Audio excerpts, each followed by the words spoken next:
मित्रांनो, मीरा भाईंदरला जे 16 February, 17 February, 18 February आणि 20 फेब्रुवारीला बघा तारीख रिशेड्यूल करून दिलं होतं. म्हणजे तुम्हाला डायरेक्ट 24 मार्च आणि 25 मार्च रोजी बोलवण्यात आलं होतं. आजपासून पोरं यायला सुरुवात झाली होती आणि उद्या 24 आणि 25 तारीख तुम्हाला यायचं आहे.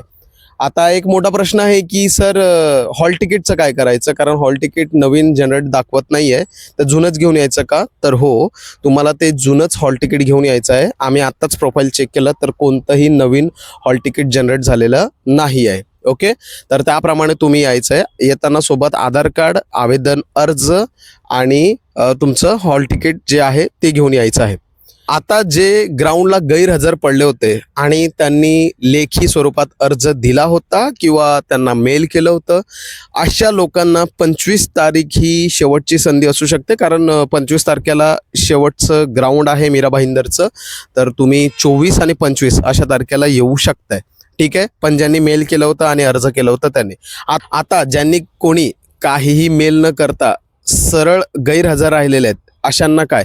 तर मित्रांनो बघा, मुंबईला काय झालं होतं, अशांना शेवटची संधी देण्यात आली होती. तुम्हाला इकडे दिली जाऊ शकते असं मी म्हणेन, म्हणजे देणारच असं नाही आहे.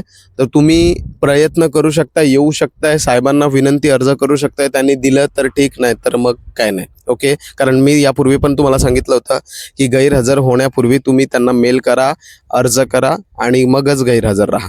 तर अशाप्रमाणे तुम्ही मीरा भाईंदरला 25 तारखेला येऊ शकताय.